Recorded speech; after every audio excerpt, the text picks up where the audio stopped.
Hey everyone, welcome to the Oasis Podcast. I'm your host, Miss AJ. Thanks for tuning in. An oasis is something that provides refuge, relief, or a pleasant contrast, and that is exactly what you will find tuning into the Oasis Podcast. This is a space where I and special guests will be cultivating intentional and honest conversations about life's journey. Subscribe everywhere you listen to podcasts and watch us on YouTube now. Welcome, everyone. Welcome back to the Oasis Podcast. Today we have with us a returning guest, Miss Keanna.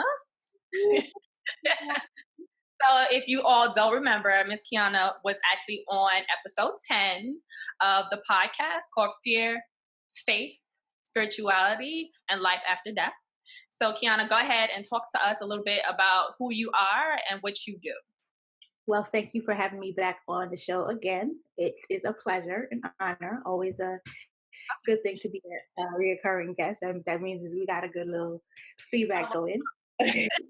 But if you guys don't know, my name is Keanna Hinds. I'm a nurse. I'm a mom, entrepreneur.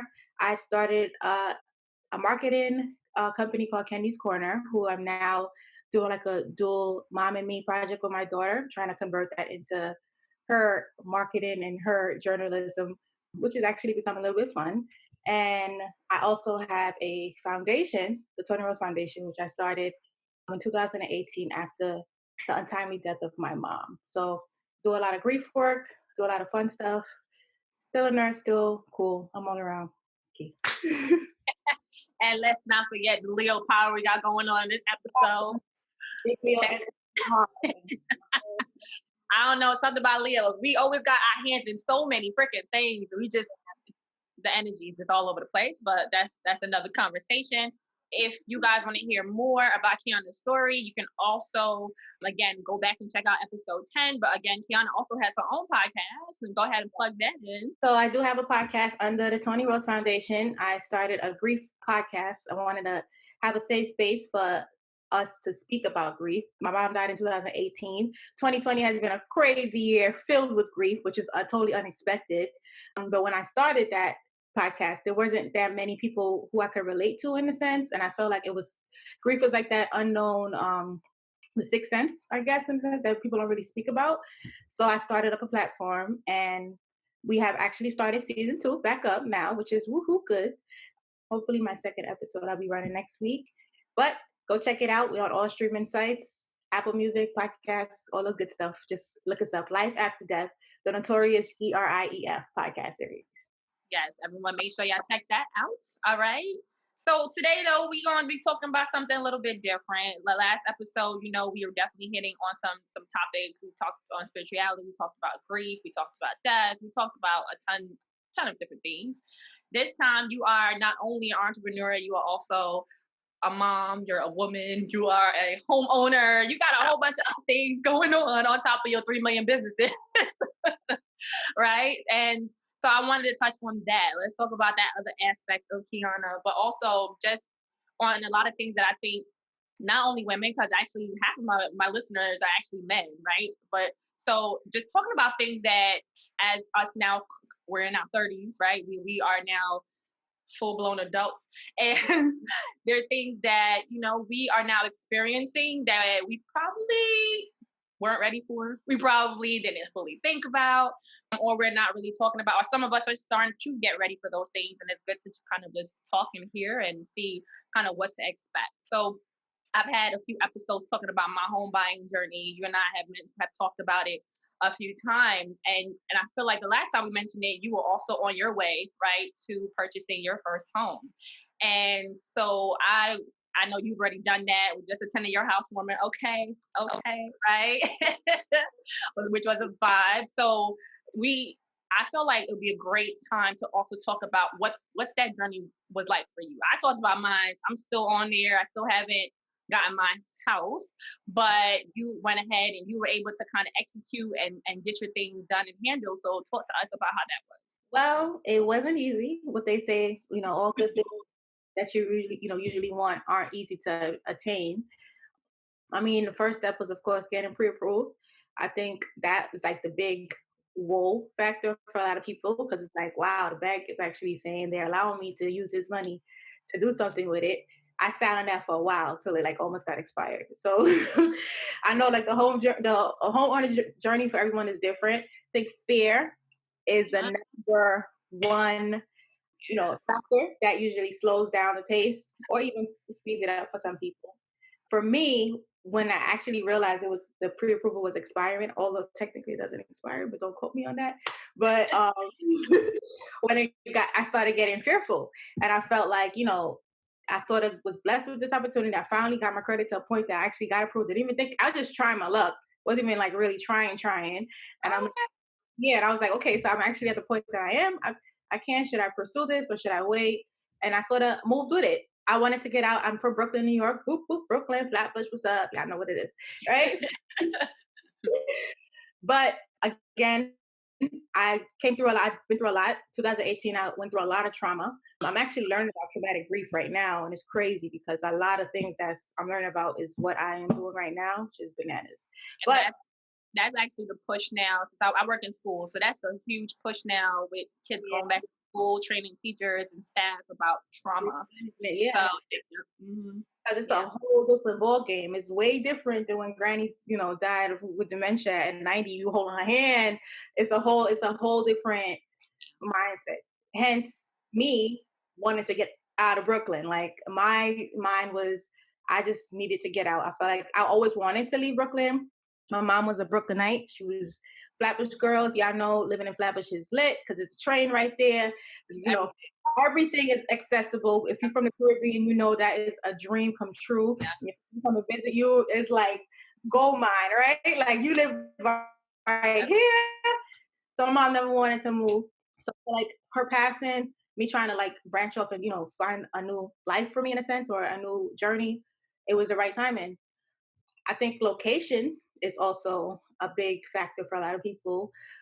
Between the taxes and all that, you got to work out the regulations. But I feel like if you are stuck on a location and that's where you want to move to, stick with it. Like, don't be fearful of, the prices of things and things like that. You will find the one that you want for yourself. Like, I think that people have to sort of stick with that. Another tip I just learned last week, which I wish I didn't, was he said, don't be fearful and feel like this is all you can afford. You know what I mean? Like sometimes people get stuck in a bracket, they give you this pre-approval and say, this is all you're worth. You know what I mean? And then you go searching for, what you're worth. But sometimes, if you look for what you actually want, there's little loopholes, there's things that could happen, and it may just work in your favor. So that was another tip I heard last week. So I would like to mention that for everybody because I stayed in. That's important to know because you know I will talk offline, but that's actually important to know because sometimes when you are looking, and I do want to backtrack a little bit, but sometimes when you are looking, they give you this, this is the only thing you could afford. And I'm like, what am I buying with this, right? Or you can find anything that's in that price range and you feel so discouraged. Do you know what I mean? And so that's actually a really good thing. So let's backtrack a little bit. So let's talk about the process. How long from you said your pre-approval was about to expire. So how long from you're like, oh, I got to use this thing, you actually getting the keys in your hand? So I got pre-approved. I'll say I closed in December, but I got pre-approved maybe March. Let's say March, April, no, February, March. And I think it was expiring in March. And that's when I started actually looking. When I went and followed up, they were like, oh yeah, it's expiring, but it's not. Like they sort of gave me that reassurance. Once you let them know that you're still looking and you're adamant, everybody's going to be fine. Like it's not as scary as it is. So I'll say about 9 months, right? What's that? 6 or 7, 6, 3? Yeah. Sounds about right. About 9 months, yeah, for the most part. It's stressful. It's stressful. It's a lot. It's just a lot of dotting I's and crossing T's. I don't like speaking to cops, and like, even though I'm not doing anything illegal, and I don't like speaking to like banks, even though I'm not doing. But it's like that fear. You know what I mean? It's just like, hello. Want them in your business, pretty much, right? Like you feel like they judging you and stuff. And the banks they know, like it's out there. It's like, that Sprint from 1995, that Sprint bill, like this is like You got all that on the table. So that's like the aspect is like you're so vulnerable and everything's just sitting there. But you find a good mortgage broker. I think that's key. Finding a good realtor. I had a crappy realtor. I don't know if you watching this. I doubt it. But he was really The truth is the truth. right. Okay. Yeah. My mortgage broker was really good and insightful. And ask questions, ask questions, ask questions. Questions. Can't stress that enough. I feel like I'm still asking questions in my brain right now. Like, shit, I should probably should have asked. Yeah. What else you want to know about the? So, I mean, we're talking about a few things in this episode. So, not to stay on this one topic too much, but unless, maybe listeners, they want some more info, maybe we can do one that just talks about this process because I'm not done with it yet. So maybe, but I think, I don't know if I gave up. Did I give an update? I did give an update. I feel like I did. I'm not sure. But if those of you who didn't catch that episode, so I have taken a break from buying a home and it happened right before COVID. So it's like my spirit just new girl stop. I was getting there though. I was really getting there. And I had I feel like 3 deals fall through. After that first one, my heart was broken. At the last 2, I was kind of just like. That's another thing too, the bitters. What? Why do you want my house? Yeah, like it on one end, for me, it was just like being pulled in different directions. On one end, because to me personally, I don't have any kids, and I was doing this process on my own. And on one end, it was like, oh, you make too much money to get these things. But then on the other end, I felt broke as hell because it's like, you ain't got enough money for this. Which is crazy. To me, it was very stressful. And so you mentioned it being stressful for you as well. For you, what was the most stressful part, you think? Because I was doing it on my own, and like I said, I sort of like did the pre-approval just seeing if I could get the process. It was like, oh shit, this is about to hit, I gotta get this money together, like and then I don't have a mom and dad. With most people who are moving, I mean, I don't quote, everybody has a different journey, but you got that assistance, you know what I mean? Like, at least mommy, I don't have that.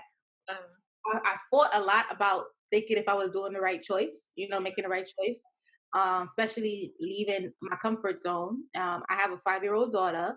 She has family and stuff there as well, so it's like uprooting everything.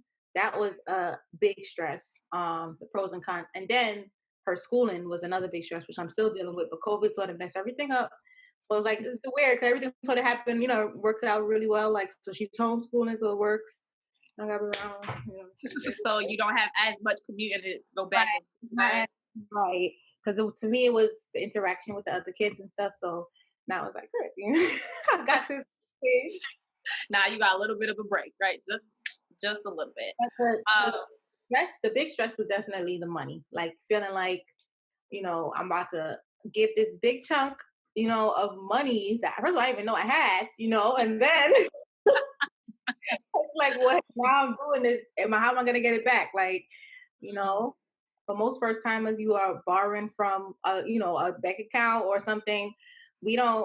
Unfortunately, we're not the generations that have gifted a lot of things to us, right? Like, it's a lot of other ethnicities and things that they gift them, closing costs and gift them, all these things. So I feel like it's really, that fear has made me feel like it's really important for me to set stuff right for my daughter. So when she has hers, I can, girl, you good. Like, I don't want you to be fearful. Like, it shouldn't be an issue. You know what I mean? So. Yeah, absolutely right. So you mentioned it, that giving away that money for those who don't know what the process is. So in buying a home, not only you have a down payment, because I think that's what's talked about the most, is you need down payment. However, that's just the start. Because there's down payment while you're looking for a house. You got to pay for inspections. You got to pay for all these other things that they need to check for, depending on what state you're in, depending on where you're located. There's different things that you have to do. There's lawyer costs that you gotta pay. There's searching titles and deeds and all kind of stuff. And then there's closing costs, which some of these things are encompassed in depending on the bank, depending on the process that you go. But it's a good chunk of money you need to have. And then you're still borrowing from the bank.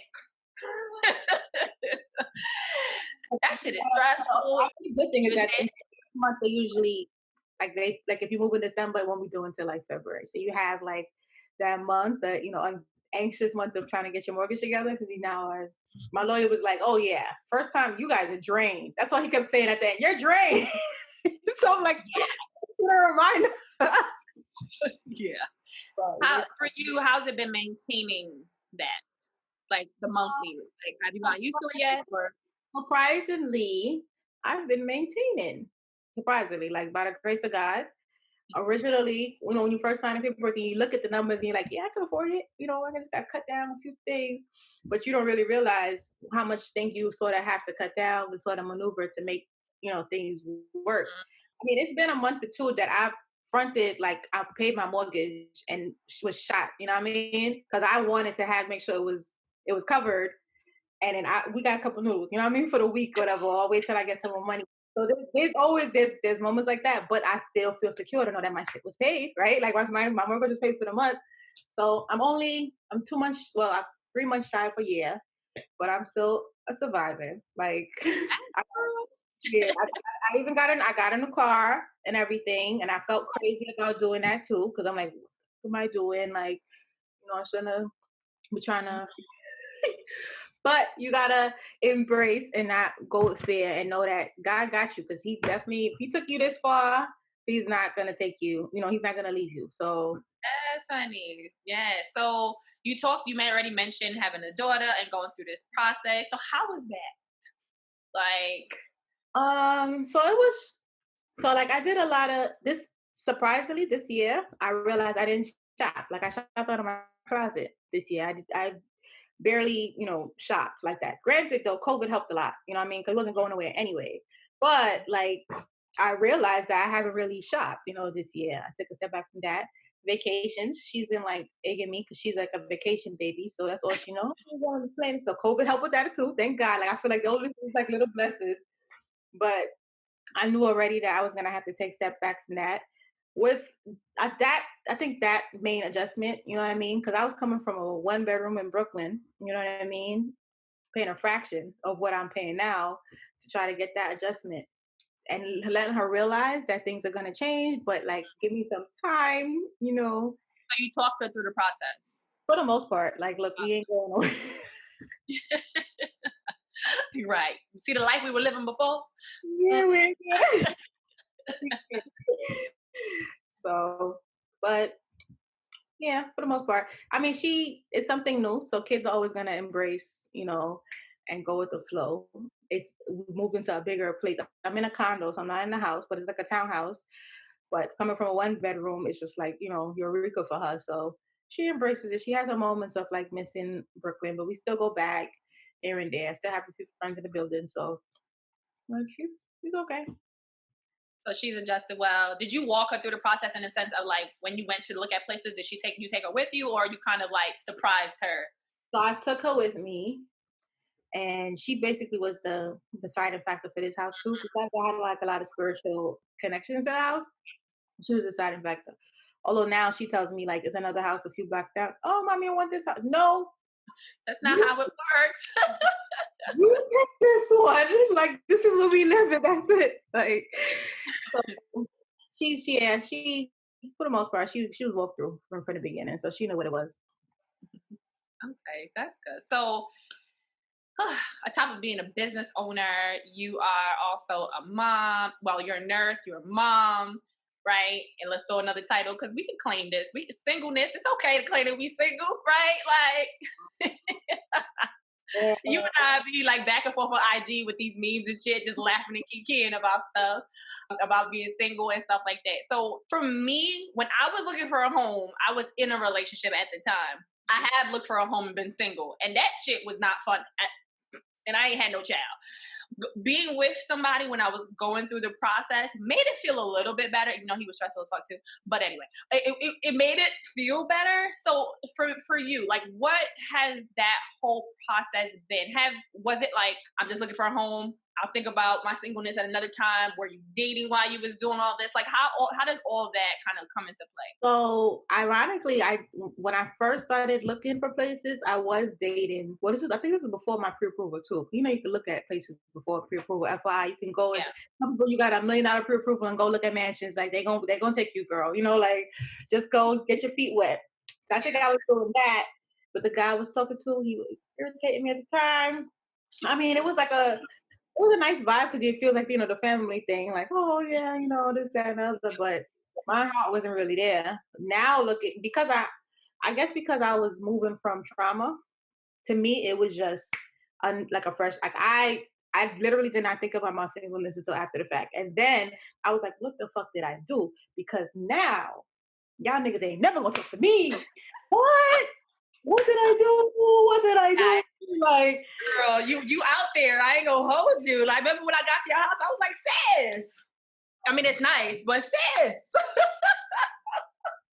Yo, that shit's long distance if you another borough. Like, I can't. Like, I mean, I come out here, but I was if he committed, he will. Okay. Yeah, facts. But yeah, for the most part, I was just looking at, and then I was even thinking about guys at home. I'm also looking for a fresh start, like let's see what's around me. Because obviously, no offense to the Brooklyn guys, if anybody's looking at me thinking I'm cute, you can still holler at me. But I'm just saying, whack. I'm looking for something brand new, okay? Like, so change of environment, change of pace. God willing, will just bring the change, the change energy that I need. So, but it's not easy. It's not, especially like, I mean, so my thing right now, because I'm just getting out of speaking to someone too right now, is understanding that where I am is not like where they are. And then they don't have to do, certain things or move certain ways with me because of where I am, That's but what I was going to ask you. Mm-hmm. But it's like irritating because you sort of know you know your worth, and you're sitting there just like, yo, I'm tired. Like, I'm tired. Like, I'm sorry to bust your bubble, but what you gonna do about that? And if they not willing to, meet me where I am now, that's where I am. So, no, you actually 100% right. Like, I think being equally yoked is important, and let's just be real about it. Financially, life-wise, like, you have to be equally yoked. It doesn't necessarily mean that you have to be exactly on the same level as me, but you can at least match me in some way, somehow, right? And so what I was going to ask you is, because before I met my now ex, I was, when I was looking for a home, I felt like when I was talking to guys and telling them, oh yeah, I'm fit to buy a house, like boom, boom, boom, I felt like it was a deterrent. I feel like some people was like, oh, word? Oh, okay, talked to me one time. I was like, he said something, and I mentioned like something about a house, and he was like, "Oh, you got a house?" I was like, "Yeah." He's like, "Well, where?" And I swear he blocked me. Wow. I don't know. Well, damn. Like, but I mean, I don't know if I've been blocked. I mean, I probably just did. I didn't hear from him again, so, and I wasn't gonna reply. Yeah, right. Yeah, like, but I definitely feel like it was a deterrent. I think it definitely was just like, oh shit, word. And I think even in my last relationship, because essentially I was buying a home on my own, right? Like, it wasn't like, yeah, we together, but this ain't that, right? So there was still some tension and contention between us about the fact of, like, one, him giving opinion about stuff, because if you ain't putting them dollars down, right, and two, like, just being the fact that, like, yeah, I'm at this space where I can do that, and then being with somebody who's just not there, and it's not. You're just not there. It's fine. Like, I'm ready. I've been ready. I've been building myself up for years, but you're not there. And so it causes this weird vibe. You know what I'm saying? So that's also what I wanted to touch on with you. Like, how has that come into play? Like, you said you just got out of something, but in, like, getting to know people or dating people, you feel it's a huge thing? It is. I mean, for the right ones on the right level, it's not, like the guy I'm getting out of, he had like a whole, I don't know, huge house with like a huge pool, So to my little condo looked like nothing, So like, that's where I need to be at, unfortunately. Like, it's like I have to look for people a little bit higher up than me that, see my worth, you know what I mean? And see like, oh, okay. Definitely hit on the point about having something of the same, even if it's not financially, at least the same mindset. You hit it too with the whole, like, if you're not putting no money down, your opinion don't really count. But it does help out when he needs to, help with the plunging or something in the house. I think for me right now, where I am, I mean, I'm not looking for anything. I'm sort of like deterred all away from relationships and men right now. I've been praying on it a lot, but this might be, my happiness right now is a lot for me. Like, and I'm trying to keep it, and if I can make myself this happy, then, God better send the right guy. I'm not going to look anymore, and I'm not going to inquire. It's a lot. It's draining, and now I have so much to offer. You know what I mean? I don't want to risk so much. And my daughter is just like, I have a lot to offer. If you guys not going to at least meet me halfway, then like, what's the point? Like, I might as well just Girl, you absolutely right. Girl, in regard to like therapy as well as like some spiritual guidance and work that I've been doing, what's been a common theme, because I've been having like the same, I've talked to you about it, like, girl, don't give up, right? You're like, girl, not right now. And I understand that, I respect it. But I think the message that's been continuously told to me is that, of course, if you don't feel ready, don't do it, right? And as you grow yourself, you build yourself, you put yourself on a different vibration. And those that are there are going to meet you there. You don't have to go looking for it. You're going to attract it. So, you know what? Like, if it ain't it, it ain't it. And right now you need to focus on doing what you need to do for yourself, for your child. Like, that makes perfect sense, right? Because if you're trying to pull at straws, things ain't going, like, it just ain't going to work out the way you want to if you're forcing it. Yeah. Video I seen on Instagram. You follow Dollhouse Pretty? I think her name is from Brooklyn, China. It's this business owner. But she does like her little live moments. And she was like, sis, that man ain't going nowhere. She was like, fix your house. Go change your curtains. Go get your hair done. That man ain't going nowhere. Worry about you. They ain't going nowhere. I'm telling you. Like, and they're not, so I'm trying to wrap my head around all the other stuff that keep me going and ticking. They're crazy.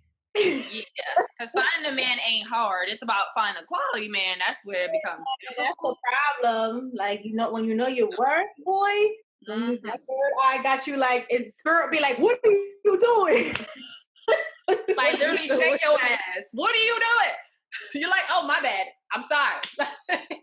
Let me catch myself. But we laughing, but this is real. When your ass is out of alignment, fam, like, shit just be, like, everything be poking at you and telling you that you fucking up. But if you ain't like me, I just be sitting there and be like, but let's wait and see what happens, though. When everything's telling you, stop that shit. Give it one more time, right? Girl. You mentioned, so I don't, you say you have your condo. I currently have a co-op, and mine is like, I got a one little bedroom, you know what I'm saying? Even for me, the fact is I'm still responsible with doing a lot of shit. And so I'm still trying to paint my bedroom. I've been trying to paint my bedroom for like 2 months now. Like, and I did some other work around the house. I was like, this is cool. This is fine. But having to do shit for yourself or having to be responsible for shit is not fun. Yeah. How's the process been for you, sis? Girl, let's just say the household been sped up a lot of shit. I feel like I did so much that Friday before the household. But the good thing is that I've heard reassuringly, it takes time. Nothing is gonna happen overnight. I have like my lawyer's like, he just did over his kitchen and he's been in the house 6 years or some craziness. Like, I have a friend that's living room been empty. She just got a couch. She's been living here 3 years. Like, so everybody, it's all about taking your time. Like I like to say, I was living like a caveman in a condo for a minute. Like nobody even know it was real in here. But it was great. Like it was mine. It is what it is. I know eventually it'll be filled. And my boss told me a really good quote. Like she was like, enjoy the empty space because it will be filled, and this is the only time you'll ever have this moment. You know what I mean? So like this is all like me and Kenny was sleeping downstairs in the living room on the floor and stuff like that. I'm like, that's very true because it won't ever be like this. So baby steps. I don't really stress it. Now I feel like I got my couch and I ordered a bedroom set. Hopefully it comes the end of the month. COVID put everything like delayed. Oh, I ordered I just got a shout out to whoever gave me the Home Depot gift cards. I got my fridge yesterday. It's coming in November. Oh, nice. I redid my kitchen during COVID. Yeah, all of a sudden I wanted to be Mrs. Fixer Upper. That shit is a pretty penny. You know what I'm saying? All the little stuff. Okay. Yeah. Yeah. So that home stuff is not a freaking joke. On top of having to pay a damn mortgage. Okay. This may sound crazy, but that's the only reason why I want a man. Because y'all, the help is so lit. In 2 seconds. You know how long I was working on that, like trying to doing this and that. Like that's you find someone who actually knows how to do shit. Yeah. There's a lot of guys that don't know how to do shit. I know. And I've been with guys where I'm more handy so than they are. Like I redid my whole kitchen by myself. Like I redid my kitchen. Like I repainted, I put up stuff, I took down walls. I like not walls, but like shelves and did all that shit. I did that shit by my damn self. People was like, you did it by yourself. Yes, I can't wait for some magical man to come. And then I've had men before and they can't do shit. Like, so, you know? But nah, it is convenient when they can do stuff. That shit is nice. Even taking out the garbage, you know? Yeah, facts. But there's always there's a will, there's a way. There's always like handyman's available, XYZ. I rocked the day of my the housewarming. I had blew a fuse. I told you. The house.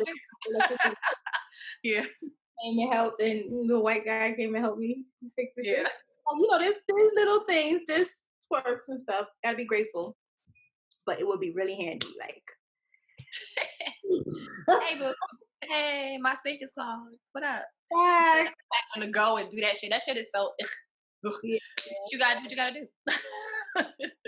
Toilets, pipes. Oh, it's not fun. It's not fun. So, throughout this whole process, what do you feel were the main things that you learned that you feel that you wish you knew before you started? Definitely do more research on. I feel like when you find your spot, your place, it's going to be whatever reason why you're picking it, right? So whatever the reason may be, do some more research about like, the area where you go and XYZ. I was so like spiritually caught up with this house with the little spiritual stuff that I did not do more research about like the whereabouts and things like that, figuring out your taxes and stuff, making sure that you can actually afford to pay them. If they are due, and if they're going to be working to your mortgage and things like that. That's a big one. I closed at the end of the year, so my 2020 taxes were fronted. So that's just like a FYI, little things like that. Well, the difference between a condo and a house, like everybody should do their research because condos come with condo fees. So it's a little bit less maintenance when it comes to like, home ownership because the condo fees take up some of it. Shit, but that's just my word. That's my this is another way to take your cash. That's what that is. Nothing happening. And just going with your gut, and not letting fear dictate it so much. You know what I mean? Because I think I would have held back on a lot if I had let fear hold it down. So I'm happy I took the leap of faith. I don't feel like this is my ending result. I feel like this is just a step. Yeah. Can't wait till my husband find me so we can get into our mansion. Come on, baby. I know you can. Call it into existence, sis. I feel it's gonna happen. Okay, it's gonna happen. I cannot. But the beauty of it all though is that you can do it and you did do it. You know what I mean? Like some people are so afraid to take a step like that by themselves, and you did it by yourself, but like with a whole human being, like a whole extra human being, right? A lot of people, they wait until they're married to do it, or they wait until they're like just way older to do it. But you were able to step out a leap of faith and do it, and not only just do that, you've been maintaining. It's about to be a whole year, like you've been doing it. So that's kudos. And I say that, I had to tell myself that, and also talk to, other people when I talked about this experience, is like, regardless if I fail, I'm still gonna try. You know what I mean? Like, even if I fail, I learned something. And that's what I learned all 2019, a little bit into this year. Like, I fell on my face a lot with a lot of things, but I learned so much. And so now next go around, like, I'll be like, I got this. I'm more fortified now. You know what I mean? And of course, having conversations with people who, like you, who's done it already, who's doing it. You know, for me, knowledge makes me feel more confident. So the more I learn, the more I get. I'm like, all right, oh yeah, I was told about this. Oh yeah, I did hear about this. And so I'm ready to do this. Come 2021, I'm out here in these streets. You know what I'm saying? COVID or not. Didn't the rich shop for COVID, right? Like, what's going on with the market? Or you haven't even looked back in since? I haven't looked. Someone told me the rates dropped to like 2.0 or something. I'm like, what? It's super low. It's super low. And they said that it's going to be like this, though, at least for another year or two, to be honest. And there's no rush. Right. There is no rush. And I can't do things in rush. I can't do. Like, it doesn't sit well with me as an individual. My spirit, it don't. So for me, it's like, it's going to be time when it's time for me. Like, that's it. Like, I say it's going to be January 2021. That's when I'm going to start. Whatever the rates are then, that's what the fuck it's going to be. Like, and that's what I'm going to work with. And I'm going to move on. But till then, just keep stacking these chips so I don't feel like I'm broke when I go back out there. You know what I'm saying? And Brooklyn? You want to say Brooklyn? No. Before no goddamn Brooklyn. Even after COVID, I can't afford no damn Brooklyn. But I want to change the atmosphere. I love Brooklyn. Don't get it twisted, but I'm over it. Like, I want grass. I want front yard. I want a backyard. You know what I'm saying? I want space. I want to feel away.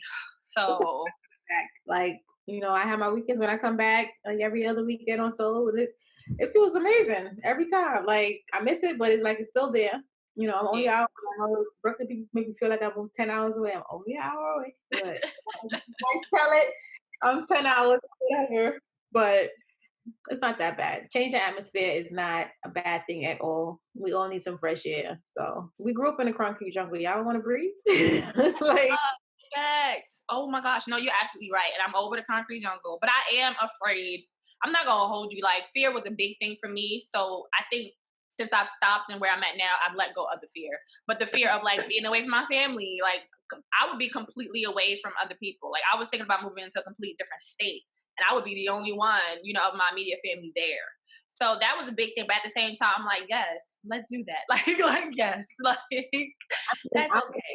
That was, Atlanta was a up and running option for me. But I didn't want to go to Atlanta because I was a single mom. I didn't want to go because of the high, dense population of That's a thing, girl. That's a thing. And I was just a little bit too paranoid. Like, you know, it's gonna be this one guy come around, and then I don't need to hear no stories. So, but that's important. These are all things to think about. Crime rates. Think about just a lot of stuff. Yeah. It takes a lot. Yeah. But I commend you for keep pushing. I'm gonna do it. I'm motivated. I've been stacking these chips, and my bank account looking real nice. Thank you, COVID. And I'm gonna get it done. So, any last words that you want to share with the listeners? I guess stay focused. I think you know, our theme on here was like, don't let fear, you know, dictate your future or anything like that. So, and keep pushing. That's been my slogan for this year, for the most part. We got to keep pushing. I think keeping our goals aligned and not letting all of 2020, like, you know, hurdle us with everything that's going on, and staying focused on it is what's going to keep us afloat and make those dreams come true. So, in your house next year, sis. I'm coming to the house, woman. I can't wait. Please. It's happening. It's going down. And so, drop your handles. Drop where people can find you. My personal handle is Keep Killing Them Key, but I don't know where the underscores is at. Let me check it right now. But you can also find me at Toni Rose Foundation on Instagram, TONIROSE Foundation. Also, Kendi's Corner, which is my marketing with my daughter. She's super cute. Go check her out on YouTube as well. KNDIS. She lost her teeth. Oh my gosh. They took it forever to come into. KENDISKORNER. So Kendy's Corner with a K. And Keep Killing Them Key is keep_killing them, KILLINEM_KE. But you'll probably find me in Kendy's Corner better. But, thank you for having me, though. Thank you for joining me again. I appreciate you, girl. Bye. Have a good one. Thank you for tuning into this week's episode of the Oasis Podcast. I hope you were able to find something that resonated with you on your journey.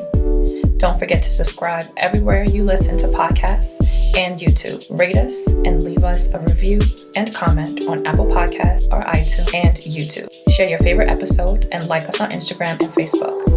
If you have any questions, comments, want to be a guest, or have show ideas, contact us at ajaysoasis@gmail.com. That's AAYJAYSOASIS@gmail.com, or direct message us on Instagram or Facebook.